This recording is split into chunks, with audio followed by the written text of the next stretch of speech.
오늘 하루는 어땠나요? 소중했던 당신의 하루에 달콤함을 한 스푼 얹어봅니다.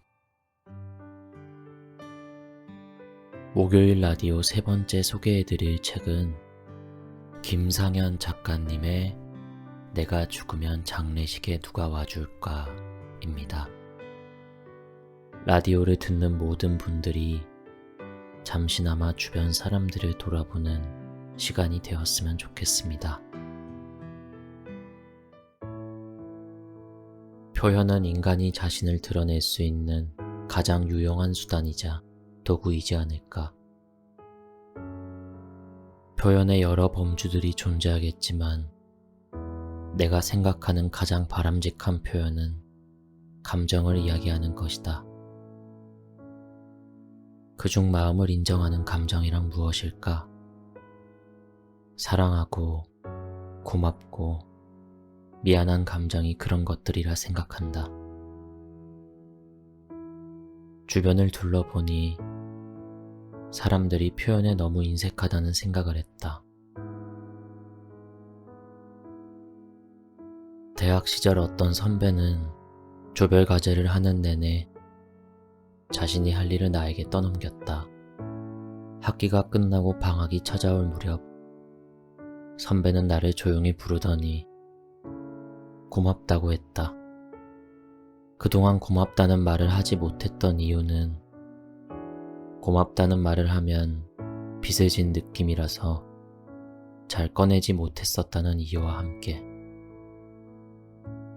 그가 미안하다는 말을 결국 꺼내지 못했던 건 미안하지 않아서였을까?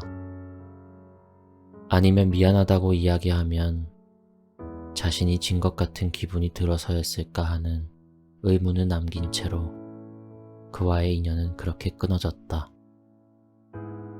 연인, 친구, 부모님, 직장 동료와의 관계 등 모든 관계에서 사랑하고 고맙고 미안한 순간들이 찾아온다. 나는 그럴 때마다 표현을 아끼지 않으려 한다. 특히나 사랑하고 고마운 일들은 그렇다. 나와 관계를 유지하려 노력하는 그들에게 매 순간 고맙다. 내 곁을 지켜주고 신경 쓰고 기억해주는 그들이 고맙다. 그래서 작고 사소한 일에도 고맙다고 말한다. 자주 사랑한다고 이야기한다. 사랑은 유행을 타지 않으니까. 언제든 말해도 촌스럽지 않다. 미안한 일들은 되도록 만들고 싶지 않지만 의도치 않게 일이 생기곤 한다. 나만 미안해지는 일이 있을 때는 상대방이 서운함을 느끼기도 전에 미안함을 전하려 노력한다. 어떤 부분이 미안하고 당신이 어떤 서운함을 느꼈을지, 앞으로 이런 일이 일어나지 않도록 노력하리라는 것에 대해 내가 품고 있는 문장들과 마음들로 미안함을 표현한다. 그럼 나의 미안함도 그의 서운함도 쉽게 풀리곤 한다. 언젠가 미안한 일이 생겼을 때 미안하다는 말을 미루고 미뤘던 적이 있다. 끝내 표현하지 못했다. 자존심 때문이었던 걸로 기억한다. 미안한 일이 생길 때마다 그때의 그 일이 나의 행동이 떠오른다. 그 상황에서 나는 꾸밈없이 미안하다는 말, 그 말 한마디면 해결될 일에 숱한 변명과 뻔한 핑계들을 늘어놓기에 바빴다. 상대방과 나의 관계는 풀 수 없을 만큼 더욱 엉켜버렸다. 너무 꼬여버린 실은 가위로든 입으로든 끊어내야만 한다. 그렇게 그와의 인연은 끊어지고 말았다. 몇 년이 지난 지금도 여전히 그에게 미안한 감정이 있다. 그러니 미안한 마음은 되도록 꾸밈없이 모든 걸 내려놓고 구체적이고 빠르게 표현하는 게 좋다. 결국 사랑하고 고맙고 미안한 감정은 솔직하게 내 마음 그대로 전달하는 게 가장 효과적이라고 생각한다. 하지만 간혹 하고 싶은 말을 솔직히 표현한다는 의미로 포장한 채 주변 사람은 신경 쓰지 않고 모두 내뱉는 사람이 있다. 감정을 솔직히 표현하는 것과 무턱대고 내뱉는 건 엄연히 다른 개념이다. 나는 솔직한 성격이야 라는 자신만의 전제하에 말을 무턱대고 내뱉는 것은 포장된 칼을 무작정 휘둘러 여러 사람을 다치게 하는 행동과 다를 게 없다고 생각한다. 상대를 이해하기 가장 쉬운 방법은 그 사람의 입장에서 생각해보기 라는 이야기를 많이 들어봤을 것이다. 내가 바라보는 상황과 그 사람이 바라보는 상황이 완벽하게 다를 수 있다. 다를 수 있다는 것을 인지하고 받아들이는 순간 그 사람을 이해하려는 첫 번째 발걸음을 내딛는 것이다. 우린 완벽하게 다르다. 온전하게 이해할 수도 없을 뿐더러 상황을 받아들이는 방법 또한 완벽하게 다르다. 그 입장에서 생각해보고 고려해야만 배려해 줄 수 있다. 가까울수록 다름을 잇는 경우가 많다. 친밀감이 깊어질수록 상대가 자신을 온전히 파악하게 될 것이라고 생각하기 때문이다. 자신의 마음을 스스로도 알아차리기가 힘들 때가 많듯이 다른 사람의 마음을 알아차린다는 건 절대적으로 불가능한 일이다. 간혹 인간관계가 힘들다는 생각이 드는 순간이 있다.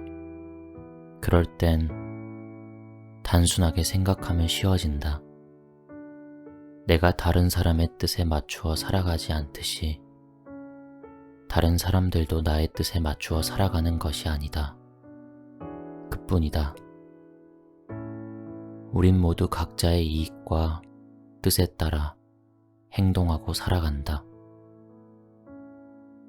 서로의 다름을 이해하려고 노력한다면 살아가는 동안 관계에서 오는 스트레스로부터 조금은 자유로워질 수 있다.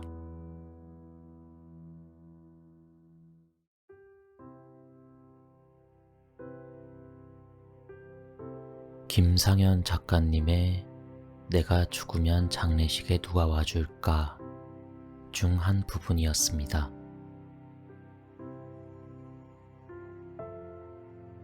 여러분은 혹시 오글거린다의 방패 뒤에 숨어 자신의 진심을 숨긴 적이 있나요? 요즘 사람들은 오글거린다 라는 방패를 앞세워 자신의 감정을 꾸역꾸역 눌러 숨기는 경우가 종종 있습니다.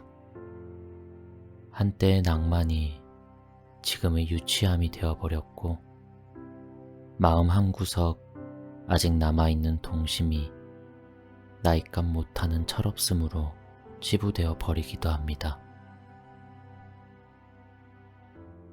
그렇게 우리는 어른이 되었고 또 되어야만 합니다. 어른의 감정은 타인의 시선에 눈치 보고 타인들에게 휘둘리게 됩니다. 그렇게 나의 감정은 오늘도 솔직하지 못했습니다. 나의 감정에 솔직해지지 못한 벌로 내 마음속에 있는 진심에게 조그마한 금이 생겼습니다. 이 금이 점점 더해져 완전히 산산조각이라도 나면 어쩔까 걱정이 됩니다. 고마움에 솔직하지 못해서 인색한 내가 되어버렸고 미안함에 솔직하지 못해 이기적인 내가 되어버렸으며 사랑에 솔직하지 못해 어쩌면 내 인생 가장 아름다운 순간을 놓쳐버렸습니다.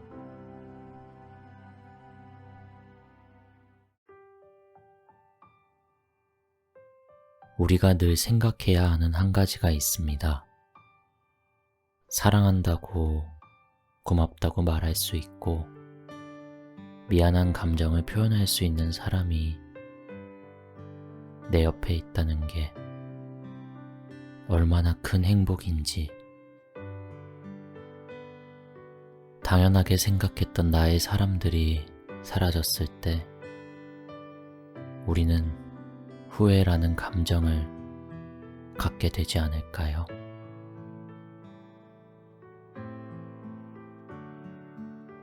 내가 말하지 않아도 상대방이 나의 마음을 알아주길 바란 적이 있습니다. 어쩌면 상대방도 내가 굳이 말하지 않아도 나의 마음을 알 수도 있을 것입니다. 하지만 그 마음을 입 밖으로 꺼내본다면 전하려는 마음에 확신이란 씨앗을 심어줄 겁니다. 그 씨앗은 상대방과의 관계 속에 뿌리내려 예쁜 꽃으로 피어나고 그 꽃은 상대방과의 관계가 지속되면서 예쁜 향기가 뿜어져 나올 겁니다. 여러분의 소중한 인연 속에 있는 사람들, 그 관계에서 늘 달콤한 향기가 가득하길 바라봅니다.